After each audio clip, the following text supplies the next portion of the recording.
नमस्कार नीमच, मैं हूं दीपक खताबिया और आप देख रहे हैं MP44 न्यूज़। इस वक्त हमारे साथ साथ में है नीमच पुलिस अधीक्षक अंकित जायसवाल। उनसे बात करेंगे कि आखिर 6 महीने का उनको समय हो गया है नीमच में मोर्चा संभाले हुए। आखिर नीमच की फिजा और नीमच का वातावरण को किस तरह देखा उन्होंने, चाहे क्राइम की बात करें, चाहे नीमच के अंदर शहरी क्षेत्र में या ग्रामीण क्षेत्र में कैमरा लगाने की बात करें, चाहे सूनी सड़कों पर रोशनी करने की बात हो, तमाम बातों के लिए आज हमारे साथ में है पुलिस अधीक्षक अंकित जायसवाल। उनसे बात करेंगे कि आखिर नीमच का किस तरह से उन्होंने 6 महीने का कार्यकाल देखा है, किस तरह से नीमच जनता को उन्होंने करीब से देखा है और यहाँ पर किस तरह से क्राइम पे अब लगातार ग्राफ गिरता गया है। सर, स्वागत है MP44 में आपका। 6 महीने आपको नीमच में आए हुए हैं, किस तरह से नीमच को देखा आपने? नीमच को अगर हम एक ज़िले के तौर पे देखें तो प्रॉपर एक पुलिस डिस्ट्रिक्ट जैसा रहता है, उस प्रकार का नीमच एक डिस्ट्रिक्ट है। इसमें कई तरह की क्राइम्स जो है वो यहाँ रहते हैं और ऑर्गेनाइज्ड बेसिस पे रहते हैं। और चाहे वो नारकोटिक्स बेल्ट से रिलेटेड हो, चाहे लैंड से रिलेटेड हो, चाहे यहाँ पर कई प्रकार के जो ब्लू कॉलर क्राइम्स हैं वो भी देखने मिलते हैं। तो ओवरऑल एक प्रॉपर एक जो डिस्ट्रिक्ट रहता है जिसको पुलिस के नज़रों से अगर देखा जाए तो जहाँ पर आपके पास कार्रवाइयों का स्कोप रहता है, तो वो एक डिस्ट्रिक्ट है। सर, देखा गया नीमच की हम बात करें, नीमच मसलन मालवा की बात करें, ये अफीम बेल्ट है, डोडा चूरा बेल्ट है। यहाँ पर तमाम तरह की गतिविधियाँ हो जाती हैं, तरह तरह की तस्करी होती है। आपके कहने में देखा गया इन चीज़ों में जिस तरह से लगातार गिराफ गिरा है, लगातार आरोपी एक से लेकर डेढ़ तक के जितने भी आरोपी हैं, यहाँ खरीदार का लेने वाला और बेचवाल और जो जिस महल जाता, आपने सबको उसमें आरोपी बनाया है। किस तरह का आपने काम करा है? जो NDPS को अगर हम बात करें तो यहाँ पर जितने भी अभी तक हमने केसेस किए हैं, उन केसेस में हम लोगों के द्वारा जो पूरी चेन बनाई गई है, उस चेन में सभी को, जो चाहे सप्लायर हो, चाहे कैरियर हो, चाहे डिमांड करने वाला हो, सभी को इसमें आरोपी बनाया जाता है। और इसमें सबसे महत्वपूर्ण बात ये रही है कि कोई भी प्रकार की जो कार्रवाई है उसमें कहीं भी पुलिस की एक छवि इस प्रकार की नहीं आई है कि जिसमें पुलिस की नेगेटिव कोई बात रही हो, और पूरी पारदर्शिता के साथ में कार्रवाइयाँ हुई हैं। प्रॉपर जो है सबकी नज़रों में चीज़ें रहती हैं। तो कई मतलब बड़ी कार्रवाइयाँ भी हमारे यहाँ हुई हैं, जिसमें 44 कुंटल नया गांव में पकड़ा गया था डोडा चूरा, 20 कुंटल रतनगढ़ में पकड़ा गया, अभी हाल ही में 10 कुंटल से ऊपर बघाना में पकड़ा गया। और जितने भी इस प्रकार के जो तस्कर हैं बड़े बड़े जो इसमें लिप्त हैं, उनके खिलाफ भी एक मुहिम चलाकर कार्रवाई की गई। एक पिट NDPS की कार्रवाई की गई थी यहाँ बहुत बड़े तस्कर के खिलाफ में, और उसको हम लोगों ने एडवाइजरी बोर्ड से भी स्वीकृत कराया और आज वो जेल में निरुद्ध है। इस प्रकार के जो अन्य जो तस्कर हैं बड़े बड़े, जिनके कहीं भी संलिप्तता आती है तो उनके नाम जो केसेस हैं उसमें नाम आ रहे हैं, उनकी धरपकड़ भी चल रही है। तो एक ये कहीं ना कहीं जो हमारी प्रभावी कार्रवाई रही है और उससे जो इस पे अंकुश तो आया ही है। और जो कई प्रकार की ऐसी चीज़ें जो सामने आती थी जिसमें पुलिस की छवि खराब होती थी, तो उस पे भी कहीं ना कहीं अंकुश आया है। देखा गया सर, तमाम यहाँ पर तस्करी होती है, तमाम पुलिस अधीक्षक से मिले लोग रहते हैं, लेकिन इस प्रकार के जब बड़े लोगों के नाम आए, डायरेक्ट वो जेल में गए, उन पर साफेमा जैसे तक की कार्रवाई हुई, क्या लगता है कि पुलिस को किस तरह चुनौतीपूर्ण काम करना पड़ा इस समय?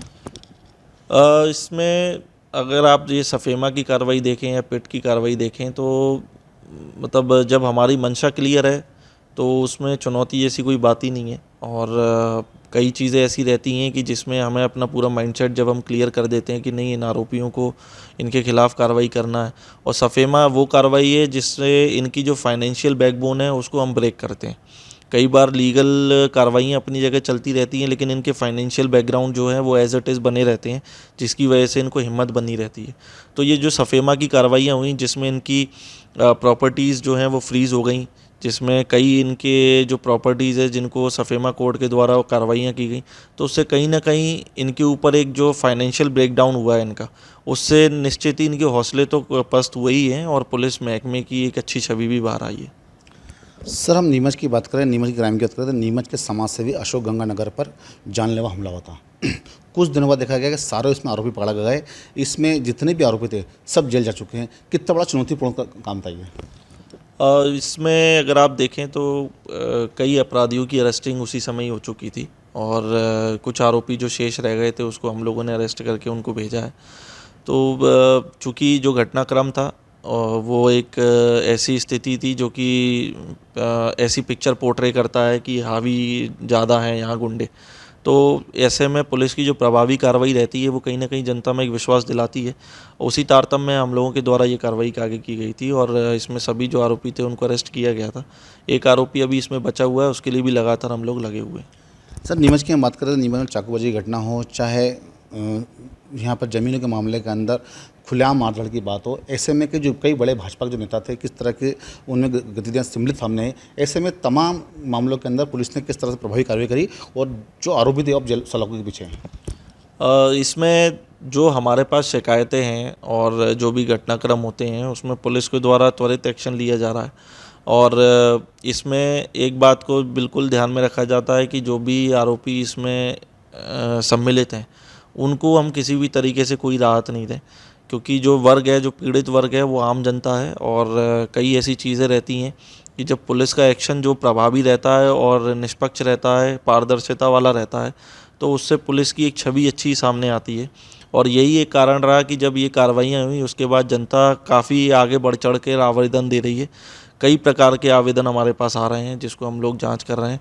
अभी हाल ही में एक फर्जी रजिस्ट्री का गिरोह का भी हम लोगों ने पर्दाफाश किया, जिसमें पहले 7 लोगों को अरेस्ट किया था और बाद में 2 लोगों को और अरेस्ट करके भेजा गया। और उस फर्जीवाड़े के पर्दाफाश होने के बाद से करीब 9 शिकायतें और हमारे पास आई हैं उसी गिरोह से संबंधित, और उसमें हम लोगों ने अभी तक 2 एफआईआर कर चुके हैं और बाकी हमारी जांच में है। जल्दी उसमें और भी एफआईआर हम लोग दर्ज करेंगे।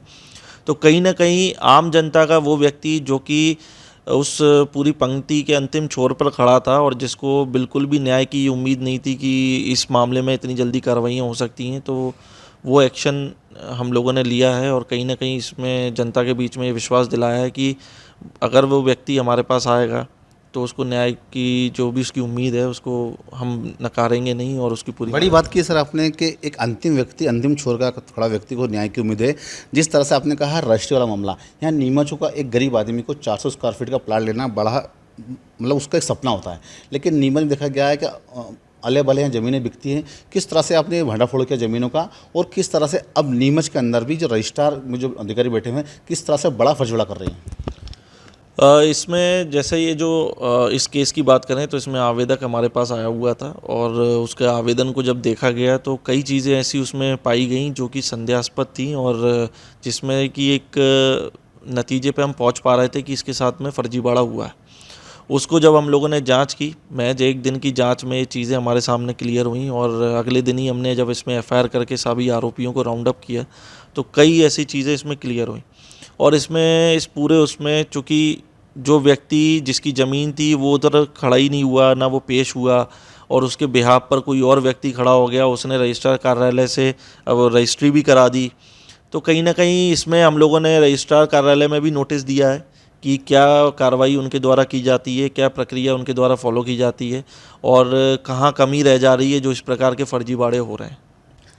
सर, आप पुलिस अधीक्षक हैं, इन सब चीज़ से हटकर आपने नीमच शहर जिला मुख्यालय पर कैमरा लगाए, लेकिन गांवों तक दिमाग कैसे गया कि गांव में कैमरा लगाना चाहिए, क्योंकि अपराध गांव में भी खटकता है?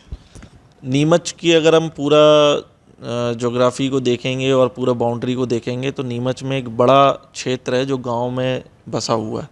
और कई यहाँ पर आप देखेंगे तो यहाँ पर पट्टे की ज़मीनों को लेके या पुश्तैनी ज़मीनों को लेके या हम कहें कि गांव में बाहुबल को लेकर, अपने वर्चस्व को लेके कई ऐसे मुद्दे सामने आते हैं जिसमें पक्षों के बीच में लड़ाइयाँ होती हैं और कई बार वहाँ पर कैमरों के अभाव में प्रॉपर साक्ष्य भी एकत्रित करना मुश्किल हो जाता है।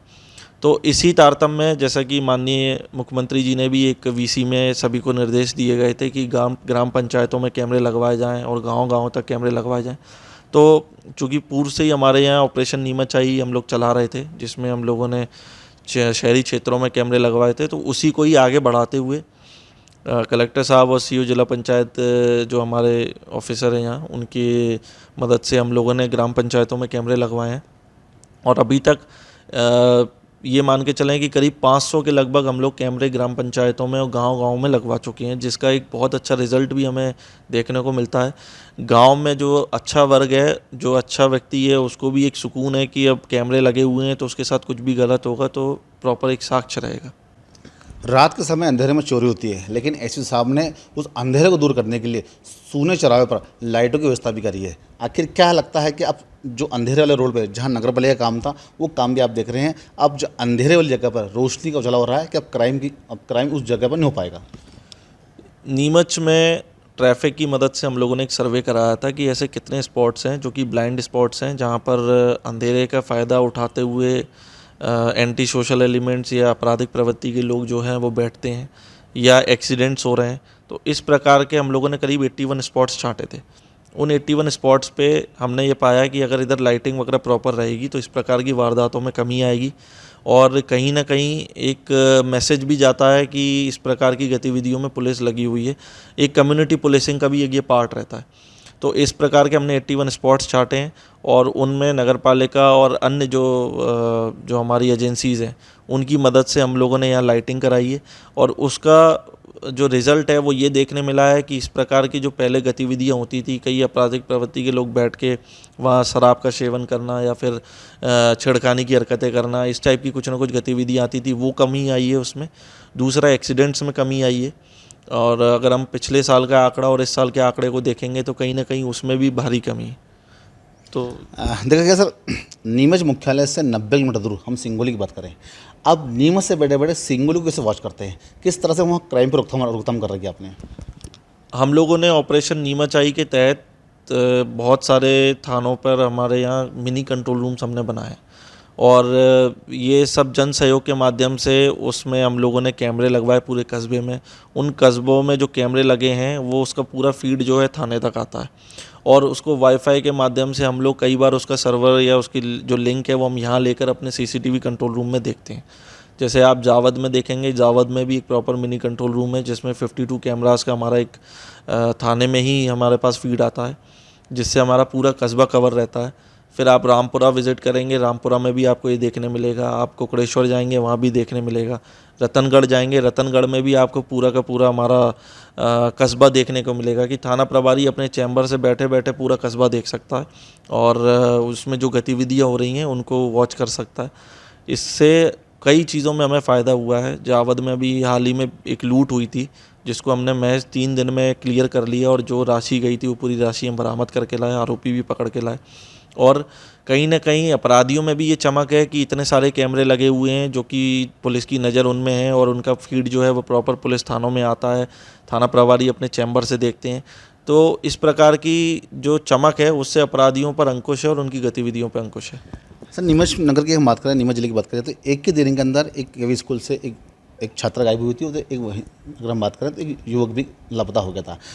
चंद घंटों के अंदर दोनों को बरामद कर लिया गया। किस तरह से बड़ी उपलब्धि मानते हैं पुलिस के लिए? उसमें मेरी पूरी टीम को मैं उनकी सराहना करता हूं कि जो ये दोनों घटना हुई थी, दोनों ही घटना काफ़ी संवेदनशील थी। कैंट थाना क्षेत्र में 12 साल की बच्ची एक चली गई थी, और वहीं मनासा क्षेत्र में एक आपसी रंजिश में एक 15 साल के बच्चे को एक वर्ग के द्वारा किडनैप करके लेके गए थे, और उसको हम लोगों ने भीलवाड़ा से फिर दस्तयाब किया था। तो दोनों ही केसेस में काफ़ी सेंसिटिवली मेरी टीम ने डील किया, और इसमें एसडीओपी, सीएसपीज, एडिशनल एसपी, थाना प्रभारी और उनकी पूरी टीम, सभी लोगों ने विदाउट वेस्टिंग एनी टाइम और इसमें ये केस में लगे अपनी जो है, इसमें हम लोगों ने एक्शन प्लान किया और उसी में हम लोग आगे बढ़े, और महज कुछ ही घंटों में हम लोग दोनों बच्चों को ले आए थे। और वो जो कि एक ऐसी उपलब्धि थी जिसको पत्रकार साथियों ने, जनता ने, सभी ने उसको सराहना की थी। सर, देखा गया कि नीमच के मतलब नीमच धीरे धीरे महानगर की तरफ जा रहा है। यहाँ पर ट्रैफिक का बड़ा जमला बचा हुआ है। यहाँ एक्सीडेंट जगह जगह एक्सीडेंट जोन बने हुए हैं। लगातार साल की हम बात करें तो कई मौतें हो चुकी हैं। उसको लेकर भी क्या देखा है कभी आपने? ट्रैफिक सिग्नल से लेकर जो एक्सीडेंट जोन बने हैं उनको लेकर भी आपने किस तरह देखा है यहाँ पे? एक हम लोगों ने प्लान तैयार किया है, और वो एक ट्रैफिक प्लान है जिसको हम लोगों ने कलेक्टर साहब से भी शेयर किया हुआ है। उसमें हम लोगों ने 6 उसमें डिवाइड किया है कि कहाँ सिग्नल लगने चाहिए, कहाँ हमारे स्पीड ब्रेकर्स या मिरर पॉइंट्स लगने चाहिए, कहाँ पर हमारे साइनेजेस लगने चाहिए, हमारे जो रोटरी सर्कल्स हैं उसको हम कैसे सही कर सकते हैं ताकि एक प्रॉपर मूवमेंट बना रहे ट्रैफिक का। तो इस प्रकार से हमने 6-7 उसमें लिया हुआ है, और हम लोग लगातार ट्रैफिक के माध्यम से हम लोग काम कर रहे हैं। कई चीज़ों में हम वर्कआउट कर रहे हैं। उसका नतीजा ये है कि अगर आप आज तक की अवधि का अगर 2023 का आंकड़ा देखें तो एक्सीडेंट्स जो हैं वो 236 के करीब या 232 करीब जो एक्सीडेंट्स हुए थे, और अभी तक का जो हमारा जो आंकड़ा है वो 185 का है। तो कहीं ना कहीं उसमें भी कमी है और हम लोग लगातार इसमें प्रयास कर रहे हैं। और चूँकि हमारा हाईवे का क्षेत्र बहुत बड़ा क्षेत्र है, तो कई बार वहाँ पर हमारे लिए दिक्कतें रहती हैं इन सब चीज़ों को लगाम लगाने की, लेकिन हम फिर भी अपने जागरूकता के माध्यम से, साइनेजेस और जो हमारे प्रॉपर जो चेकिंग्स वगैरह रहती हैं उसके माध्यम से कहीं ना कहीं इस पर अंकुश लगाने का प्रयास कर रहे हैं। सर, डिजिटल युग की बात करें, मोबाइल युग की बात करें, लगातार साइबर क्राइम बढ़ते आ रहे हैं, साइबर क्राइम बढ़ते आ रहे हैं, क्योंकि आज के ज़माने में अगर मोबाइल अगर आपके हाथ में है तो कई तरह की इसमें अच्छाई भी तो कई तरह की बुराई भी है। किस तरह से लगातार आप देखने में आ रहा है कि कई तरह के फर्जीवाड़े सामने आ रहे हैं, कई तरह से हाईटेक साइबर क्राइम हो गए हैं? निश्चित ही तौर पे जिस तरीके से हमारी टेक्नोलॉजी में प्रोग्रेस हुई है, तो कहीं ना कहीं उसको मिसयूज़ भी किया गया है, और ऐसे साइबर फ्रॉडस्टर्स कई तरह के पनप रहे हैं अलग अलग जगह, जो कि इस प्रकार की गतिविधियों में लिप्त रहते हैं और आम जनता को थोड़े से लालच के नाम पर या कहीं गुमराह कर उनको इस तरह की फ्रॉड करते हैं जो उनके साथ में। तो उसको लेकर लगातार हम लोग अपनी एडवाइजरीज जारी करते रहते हैं, लोगों को से जागरूक करते हैं लोगों को कि इनके द्वारा जो मॉडस ऑपरेंडी समय समय पर बदलते जा रहे हैं, इनके द्वारा नए नए तरीके अपनाए जा रहे हैं, उससे अपने आप को जागरूक रखें। साथ ही अपनी किसी प्रकार की कोई भी ऐसी कॉन्फिडेंशियल डिटेल्स, चाहे बैंक डिटेल्स हो, चाहे OTP हो, चाहे लिंक हो, चाहे आपके डेबिट कार्ड डिटेल्स हो, चाहे मतलब CVV नंबर हो, XYZ कुछ भी है, आप किसी से भी शेयर नहीं करें और अपने आप को जागरूक रखें कि इनके द्वारा क्या क्या नए तरीके हैं। पहले हम देखते थे सिर्फ सोशल मीडिया प्लेटफॉर्म्स पे फ्रॉड होते थे या OLX फ्रॉड्स देखने मिलते थे या सिम अपडेशन के नाम पे होते थे, लेकिन अब चीज़ें बदलती जा रही हैं। अब सेक्सटॉर्शन का, लोन फ्रॉड्स और नौकरी देने के नाम पे फ्रॉड्स, या फिर है ना बायर सेलर के जो हम फ्रॉड देखते हैं, जो इंडिया मार्ट पे ये लोग फर्जी ID बनाकर अपनी करते हैं। तो ऐसे कई तरीके इनके द्वारा अपनाए जा रहे हैं, और जिसमें मुझे लगता है कि जनता को भी थोड़ा जागरूक होने की ज़रूरत है और इनके जो तरीके हैं उनको जानने की ज़रूरत है। एक 100 डायल मतलब सरकार की महत्वपूर्ण योजना थी कि अगर कहीं घटना होती है तुरंत 1 सेकंड में 100 डायल में पूछेगी, 100 लगाओ, पुलिस बुलाओ। इसको भी लोगों के दिल में कहता कि यार पुलिस आती कुछ करते हैं, लेकिन अब देखा गया कि 100 डायल भी किस तरह से अब सही तरीके से काम कर रही है। इसके लिए हम लोगों ने एक मैकेनिज़्म यहाँ बनाया हुआ है जिसको हमने नाम दिया है कि कैसी है आपकी पुलिस। और इसमें बेसिकली अगर आप देखें तो जो हमारे पॉइंट्स रहते हैं, यहाँ इंस्पेक्टर रेडियो को और उनके पूरे स्टाफ को इसकी जिम्मेदारी दी गई है। जितने भी कॉलर्स हैं उनसे ये बात करते हैं और उनसे बात करके 4-5 प्रश्न पूछते हैं कि इसमें जो पुलिस आई वो डायल 100 वो टाइम पे आई कि नहीं आई, कितने समय में पहुंची है, आपका क्या मसला था, क्या मैटर था, जो पुलिस का एक्शन रहा वो कैसा रहा, पुलिस का व्यवहार था वो कैसा था। और इस चीज़ को हम थाने से भी क्रॉस वेरीफाई करते हैं कि जो आवेदक पक्ष ने जो बात बताई है वो कितनी सही है, कितनी गलत। तो एक पूरा 360 डिग्री हम इसको क्रॉस चेक करते हैं। उससे हमें कई फ़ायदे रहते हैं कि एक तो हमारी डायल 100 टाइम से पहुंचती है, दूसरा थाने पर भी एक अवेयरनेस है कि इस प्रकार का मैकेनिज़्म है जिसमें ऊपर से मॉनिटरिंग होती है, तो वहाँ पर भी एक्शन प्रॉपर रहता है। और तीसरा जो आवेदक है या कॉलर है, तो कहीं ना कहीं उसके मन में भी एक संतुष्टि रहती है कि मेरे द्वारा जब कॉल किया गया तो ऊपर से इसका फीडबैक लिया जा रहा है। तो उससे कई अच्छे रिजल्ट्स देखने मिले हैं, कई लोगों ने इसको सराहा भी है, कई लोगों ने धन्यवाद भी ज्ञापित किया है, अच्छे जो हम लोगों ने जो रिज़ल्ट्स उसमें लिए हैं। और एक जनता के अंदर एक विश्वास भी बढ़ा है कि जो उनकी परेशानियां हैं उसको ऊपर तक लोग देख रहे हैं। तो ये थे हमारे साथ में पुलिस अधीक्षक अंकित जायसवाल, जिनका मात्र 6 महीने का कार्यकाल पूरा हुआ है और इस 6 महीने के अंदर ही नीमच से लेकर गांव के चौपाल तक एक तो कैमरे लगा दिए गए हैं जिससे अपराधों में रोकथाम होगी। वहीं अगर हम जिला मुख्यालय की बात करें तो यहाँ तमाम तरह के जितनी भी गतिविधियाँ होती थी अब उन पर अंकुश लगाया गया है। उनका ये कहना है कि 100 लगाओ 100 बुलाओ, अब 100 डायल को भी लगातार पूरा वॉच किया जाता है। नीमच शहर में और नीमच जिले में अब क्राइम नहीं पनपने दिया जाएगा और गुंडों की खैर नहीं। आप देखते रहिए MP44 न्यूज़।